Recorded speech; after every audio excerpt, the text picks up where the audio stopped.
And Gethin, as you see people in the waiting room, if you can go ahead and admit them, that would be great. Will do. Thank you. So welcome to the Wolfpack Wellness Research Series. We are glad you're here. My name is Suzie Goodell, and I am the host. I'm an associate professor in nutrition in the Department of Food, Bioprocessing and Nutrition Sciences in the College of Agriculture and Life Sciences here at NC State. For those of you who didn't know, our department is where the ice cream is made. So that's our claim to fame. We own the dairy cows too.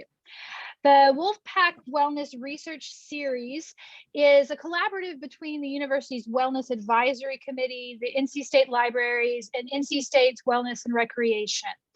This series aims to discuss the wellness research happening across NC State's campus.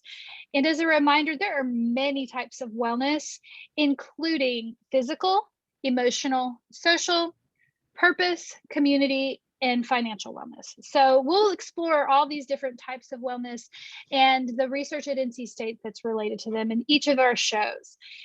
And for today, I just want to remind you, those of you who are joining us live via Zoom, you can submit questions to our speakers in the chat function below. If you look at the bottom of your screen, you should probably see a chat box there that you can add questions along the way. Our wellness research web series interns, Kendall and Geffen, will compile your questions for a little Q&A time at the end of this show.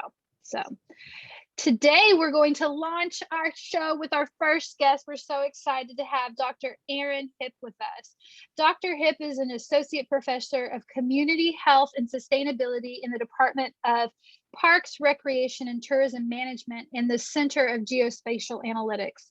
He's an expert in social ecology, receiving his PhD from the University of California, Irvine, and his bachelor's degree in biology from Wofford College. At NC State, Aaron is a member of the Health and Wellbeing Research Circle, the Center for Human Health and in the Environment, and the Center for Geospatial Analytics. His current research involves how, where, and why public spaces impact health behaviors centered around physical activity and communal recreation. Using emerging technologies and crowdsourcing methods, Aaron studies these environments and their interaction with community health behaviors. Additionally, Aaron strives to improve public environments through physical activity and the effects they have on places we spend the most time doing physical activity. So welcome to our show, Dr. Hipp, or I'll call you Aaron, as you've requested. Thank you for joining us today. Yeah, thanks, Suzie. I'm excited for this series. Awesome. So why don't we start with you just telling us a little about you and your research lab? Yeah, well, first, thanks everyone for joining us today. I see a lot of familiar names and faces. So welcome neighbors and family and friends and colleagues and students. So we appreciate that. Yeah, so what I'm interested in is really how do we get people to move more? How do we embed movement and activity into everyday life?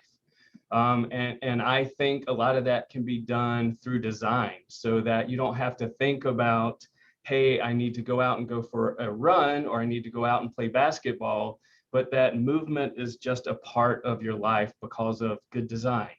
And I think it's important from a health standpoint because the US and the world, has an obesity epidemic, there's high rates of diabetes, there's high rates of cancer, and physical activity can help reduce the rates of each of those. And so I think it's important. And if we can design our environments, like I'm standing in my office right now because I have access to a standing desk, but if we can do little nudges like that through design, through programs, through policy, we can get people to move more and hopefully have better health behaviors and outcomes down the road. Thank you, Aaron. So today we were going to talk specifically about your work on the built environment as it relates to health and wellness. What spurred your research in this area? Yeah, that's a great question. So honestly, it comes back to being in graduate school in Irvine. I was interested in how humans and the environment interact. And I'd been interested in that really since high school, at least. But when I was in graduate school, I was studying stormwater runoff and how that was impacting coastal areas in California. And at the same time, I would go for runs outdoors, and I go for runs in parks. And there happened to be a wildfire in a park near where I lived and where I'd like to go for a run. And then that environment wasn't available to me after the wildfire. It was closed for about a year. And I felt an impact on my physical health. I felt an impact on my emotional and mental health. I felt an impact on my social health from that. And so from there, just through a series of opportunities and projects, I've been studying how the environment influences our ability to move, and whether it's something like a wildfire, whether it's access to bus routes, greenways, standing desk, like what in our designed environment is supporting our movement, and making sure that we all have access to that. There's always an equity lens to the work, and making sure that everyone in a community has access to these environments or policies or programs to be active in. So given that you're really interested in increasing access and wanting to study how people have access to it, can you tell us a little bit about how you approach this problem? How do you go about studying this? And try as much as possible to stay away from that crazy research jargon we tend to use. Yeah, sure. Yeah, and feel free to call me out on that. Yeah, so I'm also just super interested in methods, right? Like I'm super interested not just in how we have spaces where we live, where we work, where we play, where we go to school. Like I'm interested in that, and then how we move. But I'm interested in how do you measure those things? How do you evaluate those things? How do you say that this school facilitates more movement than that school, that this neighborhood facilitates more movement than that neighborhood? And also, what is movement? How do you measure movement? And so I'm interested in the substance of people moving in space, but I'm also interested in kind of more of the dorky side of how do we study it, and especially how do we study it in a way that's not really invasive, so that we can understand, because people aren't really great at responding to surveys. People have a terrible recall bias, meaning if I asked you, how much did you exercise last week? People are all over the place in how they remember that. And so if you can do things objectively through observations, through use of technology, you can remove some of those biases. There are also some cons to using technology, which I'm happy to discuss, but I like thinking through the ways to use technology to overcome some of those biases in response and in recall. So can you tell us about some of the technology you use?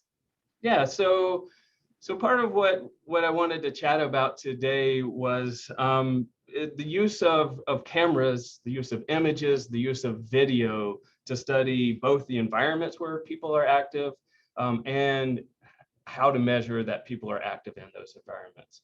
And so this work really came about. So a true story, I was the summer of 2011, I was invited to play on an outdoor beach volleyball league in St. Louis, because who knew they had beach volleyball in the middle of the US. And so I went out and played volleyball, invited by a mutual friend.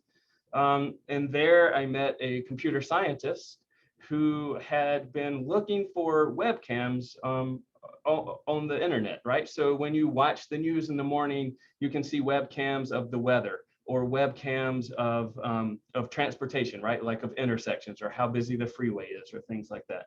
And so he had been archiving images from all these webcams. Matter of fact, he had 37,000 of these webcams across the world, and he'd been archiving an image every half hour since 2006. And so I meet him 5 years later, I find out about this, and I'm like, well, like how many of these 37,000 might show spaces that I have interest in, where people would be active, where they'd be moving, and what could we study with that? And so that's kind of where this took off. And like all the way through yesterday, we got a small grant to continue camera work and physical activity in rural Eastern North Carolina. So it's kind of been a 10-year sequence of project after project, and it's fun, it's cool, it's different than sitting, although I sit behind a computer a lot looking at images, it's a little different than usual statistics or surveys. So how do you take these images that you're getting and turn it into something meaningful that could be applied to the everyday person? Yeah. So, so I cheated, as you know. I am going to show a few slides just because this is a very visual idea, and so I want to show a few things. So feel free to holler if this doesn't come through. But the work. So Robert Pless is the computer scientist. He's now at George Washington University in DC. And these are 5 of the cameras, right? And so this is a GIF of 24 hours, 48 images, 1 each half hour. And these are the type of spaces that we were interested in, right? And so in the middle, you've got a park in Europe. The top right is actually in Cary, where I live here in North Carolina. It's Regency Parkway, right at Cocoa Booth Amphitheater, if for those of you in the area. And you can see a sidewalk. You can see there's a little greenway. And so that one's interesting because they're now building apartments for older adults across the street here. And so what you have is information on the way this street was designed, say in 2018. And you can count the number of people who are on this sidewalk or on the greenway now. And then you've got, 200 apartments with older adults moving in. And is that going to increase the use of this greenway and this sidewalk? Is that an activity? So interested in both that being an active space, but also interested in safety, right? Like, so has a crosswalk been added so that folks can get across this area safely? And then the others are just New York and DC intersections. And so one of these that I'll show, this is Washington, DC, Pennsylvania Avenue. And so on the left here is what the street looked like in 2009. And you can see it's a broad street. You can see there's some crosswalks here.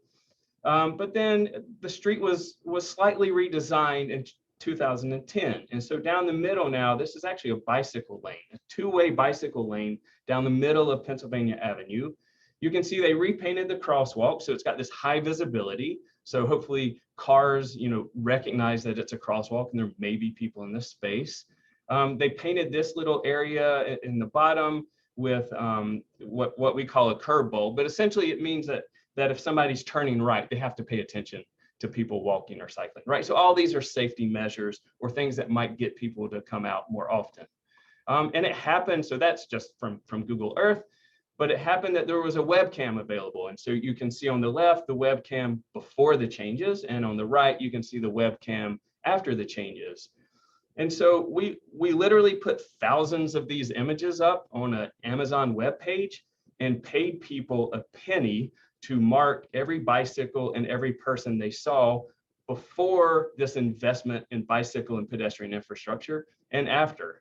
And so like that process, anyone over 18 with an Amazon account can do things like this. It's called Mechanical Turk or MTurk. And so you pay people a penny, they take an image, they draw a box around cars or buses. That was our study. And then we have the data. And the first time we did this, like we set it up on a Wednesday. We needed 2,400 images done. We left our offices at 5 o'clock on a Wednesday and we came back Thursday morning, and for $240, we had all the data that we needed.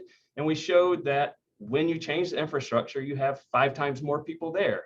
And so you can then go to Washington, DC and say, here was your cost of your investment.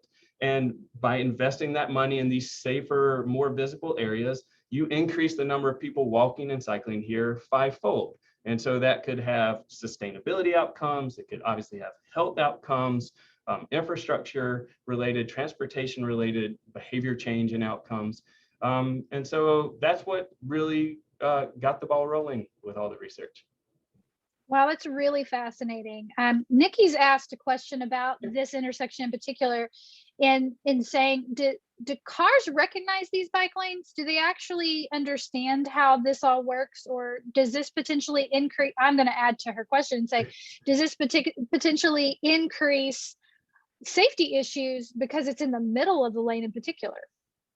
Yeah, that's a good question. So this actual infrastructure here, so you can see it best here, it's called a cycle track.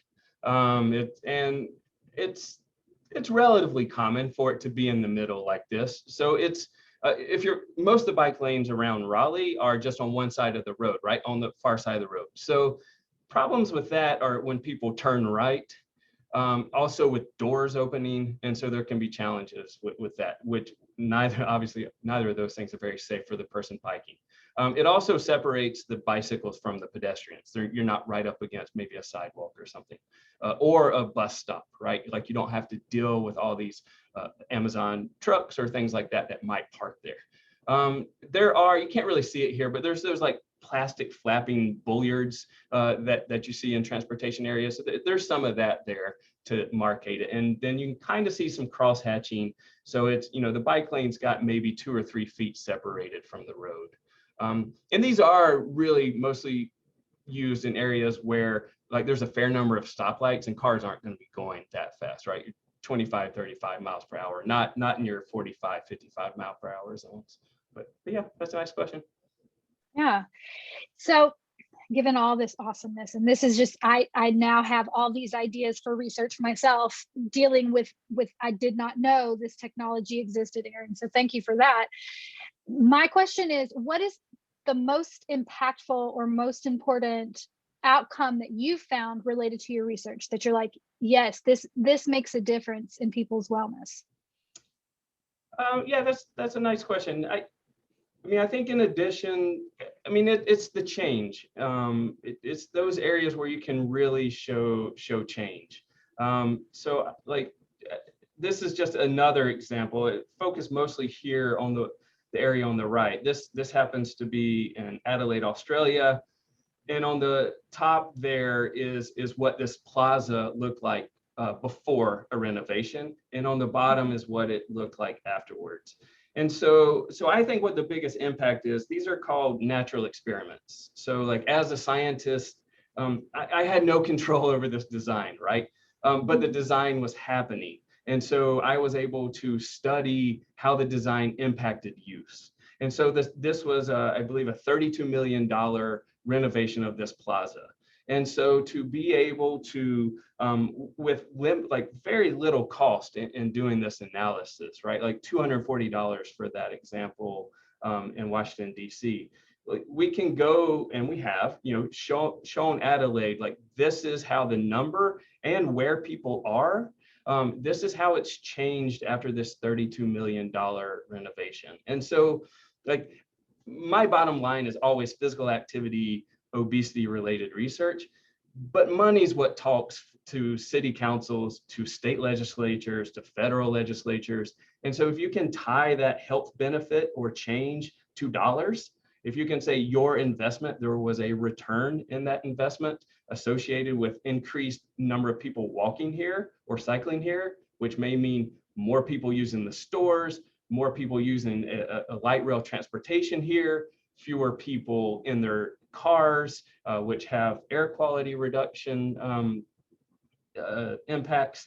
Like if you can state all of that instead of just, hey, there are 5-fold more people here, it makes it much more impactful, much more likely that counselors are going to vote for things like a bond on a new park, right? Like if we can show Dix Park that with programming that's been going on there, there's been an increase in use over the past 5 years, and they're proposing a $200 million bond, as the paper said this week. If you can show that there's an increase in use there and you've got more people crossing the street to get into Dix Park, then that supports further investment in better facilities for us all to use. So my last question, and then I'll follow up with Kelly's here, but my last question is, what kind of response have you gotten to your research and the findings? Have you seen that maybe some things with Dix Park have impacted how Raleigh Council people are going to be voting? Yeah, I mean, I think a good example is some of this rural North Carolina work. So this is a park in Tarboro. And so we're working, there are 4 counties in North Carolina where the obesity rate for adults is above 40%. So like 4 in 10 adults are obese. And so in these 4 counties, we're working to make improvements to parks and to help understand if those improvements are turning around and people are using those areas. We've put up some cameras. And so one, I mean, I will in no way I'm suggesting that our efforts in just those 10 or 12 parks did this, but obesity rates are declining in those 4 counties, right? Like it's multi-pronged. Just like this research, there's all sorts of collaborators. Social science, there's all sorts of reasons that things work or don't work. But I have found this exciting. One, my dad was the city manager of Tarboro in the 80s. And so it's cool to move back to North Carolina and work in an area where my father worked. Two, it's a community with very few parks, and to provide some information has been helpful. And three, like there's 3 park employees there, and they have access to the cameras there, and we're communicating back and forth. And so it's not to be glib with it, but the think and do mentality, the land grant mission of NC State, that we are working with communities. And I know that the parks person in Tarboro is using this camera to help understand how their programs are working. Like at the end of the day, that you're helping your local community through science is really what it's all about, being a faculty member. Yeah, I couldn't agree more. So we have quite a few questions that I know people are asking. So now is the time. If you have a question for Aaron, please put it in the chat box. Geffen and Kendall will be asking Dr. Hipp these questions for you. So interns, take it away.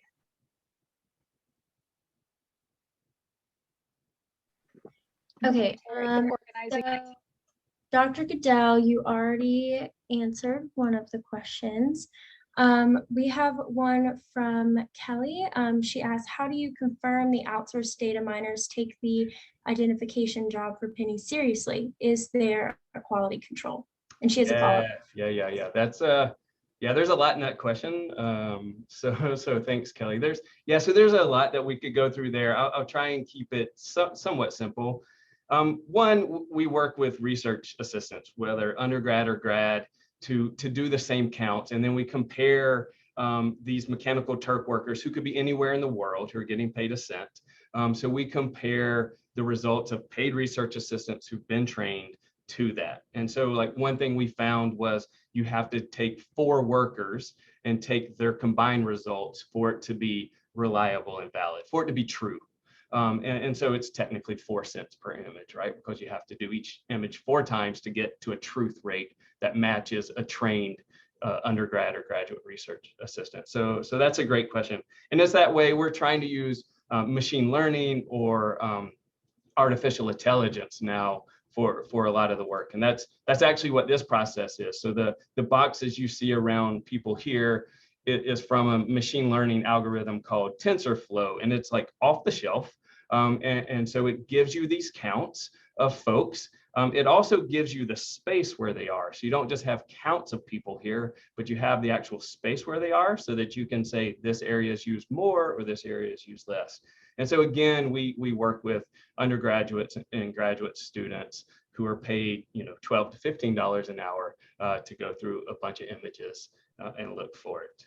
I will say, I know it's a bit of an aside here, but Mechanical Turk, again, anyone in the world with an Amazon account can do this. And so if you pay forward, if you think forward a cent an image, they may be able to go through 300 images in an hour. That's an effective hourly rate of $3. And so we have thought a fair amount about the ethics around using Mechanical Turk. Maybe a bit of a cop out, but there's no requirement behind it, right? You post it and somebody they're volunteering to participate in this process. But there's a fair amount of literature behind the ethics around crowdsourcing some of this data. So nice question.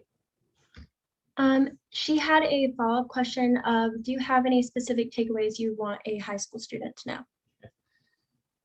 Yeah, that's another nice question.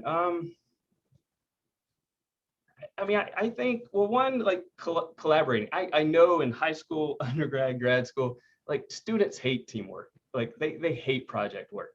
But in reality, everything is project based, right? Like I have a set of skills. Robert had a set of skills. I know he's on the call. I have an incoming PhD student, Christopher, who's a computer scientist and a mathematician.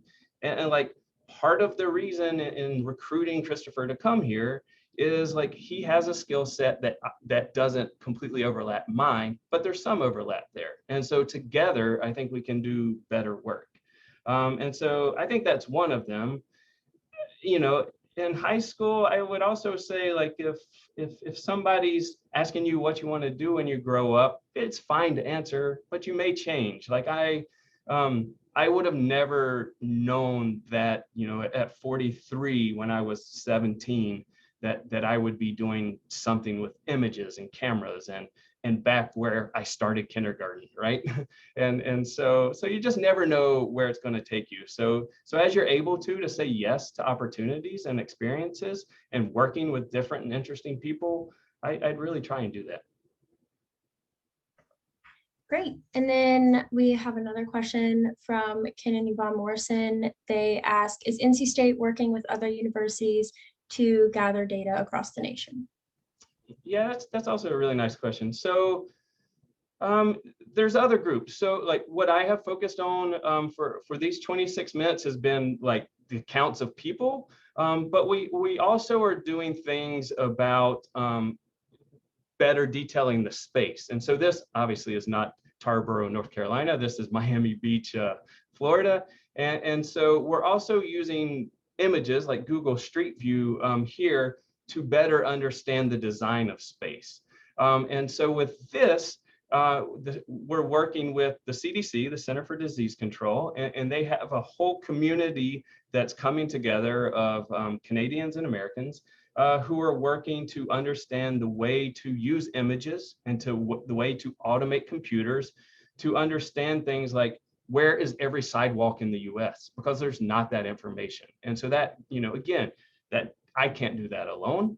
I can do it for Tarboro, but I can't do it for the entire US. And so we're working with folks at the CDC, Georgia Tech, University of Washington in Seattle, Drexel in Philadelphia, Harvard. And so there's a nice community of practice of people who are using images and video both to understand the space, but also to understand the use of that space. Great. And then our, excuse me, our last question from Highwit, I hope I'm pronouncing that correctly, is what work are you looking forward to doing next? What work am I looking forward to doing next? Yeah, thanks, Hewitt. Gosh, it's really both. So like both sides. So this CDC group is really thinking through how do we help find something like every sidewalk in the US. And that might not sound important, but if you think of, there's policies like safe routes to school, where a community says we want to ensure that every kid can walk or bike to school. And if you say that in a county or a state, there's just not knowledge of, is there actual infrastructure there for people to walk to? And I actually chose these slides pretty well. This is actually the elementary school across from my house, and my neighborhood's there on the left, and you can see the sidewalk, and you can see a private home on the right, and the sidewalk, like it's literally like the sidewalk ends. And so the infrastructure there for walking to school, I technically live off to the right. And so like my daughter cannot walk to the school safely, whereas the community on the left can walk to the school safely. And so thinking through ways to use, and this is a Google Street View image, so thinking through ways to use imagery and automation and computer science working together to help communities to, help my own third grader walk to school safer is fantastic. And then, I did have a meeting yesterday where, right now we're just doing counts of who is in a space, right? Like how many people are in this park, how many people are using this bike lane. But one thing we're really interested in is like the intensity, right? So if you go out for a run, you're getting more activity than if you go out and you go for a walk. And so if we can measure the intensity, we might have a little better idea of the amount of actual activity going on in the community. If you're able to, with a video, say that this was a run and this was a walk, you can get a little better idea of of the amount of activity occurring in a community. So we're looking into moving into video and looking into like that intensity of activity in the area. So if anybody's got several $1 million and would like to fund that, I'm all ears. Oh, don't we all wish that we had people in our back pocket that could make that research happen? This has been very exciting, Aaron, and I'm very thankful for you. But unfortunately, that's all the time we have today. But if everyone would give a virtual round of applause to Dr. Aaron Hipp for speaking with us today about his research on community health and recreation. I want to thank all of you out there in the NC State community for watching or listening this show. And I want to remind you that we broadcast every third Friday of the month at 2 p.m. Eastern time. I know we have some people in different time zones right now. Next month's show will include an interview with Dr. Mary Haskett from the Department of Psychology in the College of Humanities and Social Sciences. She'll be discussing food insecurity and homelessness in college students. You can find more information about the Wolfpack Wellness Research web series and any future recordings at our Wolfpack Wellness Research web series website. That's a lot to say. I am your host, Dr. Suzie Goodell. Our wellness interns are Gethin Condren and Kendall Morrison. Our webmaster is Adam Sardina. Our research librarian is Cindy Levine. Our other wellness research web series team members include Tremaine Lee and Shannon Dupree. And until next time, be well.